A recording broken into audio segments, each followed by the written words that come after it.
عالم الغیب والشہادۃ الکبیر المتعال، وہ غیب اور حاضر کا جاننے والا بہت بڑا اور بلند و بالا ہے۔ عالم الغیب والشہادہ، غیب اور حاضر سب اللہ تعالیٰ کے سامنے کھلے ہوئے ہیں۔ الکبیر المتعال، اللہ رب العزت بڑا ہے، بلند و بالا ہے۔ سواء منکم من اسر القول، اس کے لیے برابر ہے تم میں سے کوئی آہستہ بات کرے، ومن جہر بہ، کوئی زور سے بات کرے، ومن هو مستخف باللیل، اور کوئی رات میں چھپنے والا ہو، چھپ کر چلے، چھپ کر کوئی کام کرے، وسارب بالنہار، اور دن میں سب کے سامنے چلے یا سب کے سامنے کام کرے، اللہ رب العزت کے لیے سب برابر ہے۔ اندھیرا اور اجالا سب برابر، مجمع اور تنہائی سب برابر ہے۔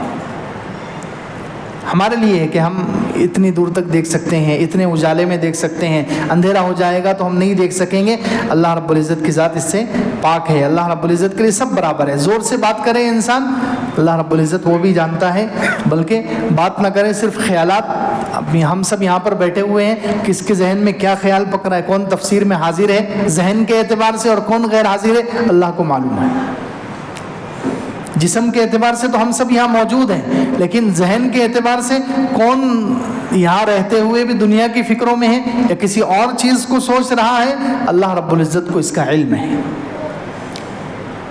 ضرورت نہیں ہے کہ انسان زبان ہی سے بات کرے تو اللہ تعالیٰ کو معلوم ہوگا، نہیں، دل میں خیالات آتے ہیں، یعلم ما توسوس بہ نفسہ، نفس جو تمہارے خیالات پکاتا ہے اللہ رب العزت اس کو جانتے ہیں۔ تو آہستہ بات کریں، اللہ تعالیٰ کو وہ بھی معلوم ہے، زور سے بات کریں، اللہ تعالیٰ کو وہ بھی معلوم ہے۔ ومن ہوا مستخف باللیل، اور جو رات میں چھپنے والا ہو، چھپ کر کوئی کام کر رہا ہے، چھپ کر چل رہا ہے، اللہ تعالیٰ اس کو بھی جانتے ہیں، اور دن میں جو کھلے عام چلتا ہے اللہ رب العزت اس کو بھی جانتے ہیں۔ عبداللہ ابن عباس رضی اللہ عنہ اس کی تفسیر میں کہتے ہیں کہ بہت سارے لوگ ایسے ہوتے ہیں جو رات میں تو کالے کام کرتے ہیں، رات میں کالے کام، اندھیروں میں جائیں گے اور تنہائی میں جائیں گے جہاں کوئی نہیں دیکھنے والا انسانوں میں سے، تو وہاں غلط کام کریں گے، لیکن لوگوں کے سامنے جب آتے ہیں تو سفید کپڑے پہن کر آتے ہیں، لوگوں کے سامنے آتے ہیں تو سینہ چوڑا کر کے کہ ہم تو بہت نیک ہیں، اپنے آپ کو نیک ظاہر کرتے ہیں۔ اللہ رب العزت ان لوگوں کے بارے میں کہہ رہے ہیں ومن ہوا مستخف باللیل، جو اندھیرے میں رات میں چھپ کر کوئی کام کرنے والا ہے، وَسَارِبٌ بِالنَّهَارِ، اور دن میں لوگوں کے سامنے اچھا بن کر آنے والا ہے، اللہ اس کو جانتا ہے۔ اکیلے میں غلط کام کرتے ہیں اور لوگوں کے سامنے آ کر اپنے آپ کو نیک ظاہر کر رہے ہیں، تنہائی میں اندھیرے میں غلط کام کر رہے ہیں اور لوگوں کے سامنے آ کر اپنے آپ کو متقی پرہیزگار اور نیک ظاہر کر رہے ہیں۔ اللہ رب العزت کو سب معلوم ہے کہ کس کی تنہائی کیسی ہے اور کون مجمع میں کیسا رہتا ہے، اکیلے میں کون کیسا ہے اور سب کے سامنے کیسا ہے۔ اللہ رب العزت کے سامنے سب کھلا ہوا ہے، اللہ سے کوئی یہ چھپا نہیں سکتا۔ ومن ہوا مستخف باللیل، اور جو رات کو چھپ کر کوئی کام کرنے والا ہے یا چھپ کر چلنے والا ہے، وسارب بالنہار، اور دن میں کوئی کام کرنے والا ہے، اللہ رب العزت جانتے ہیں۔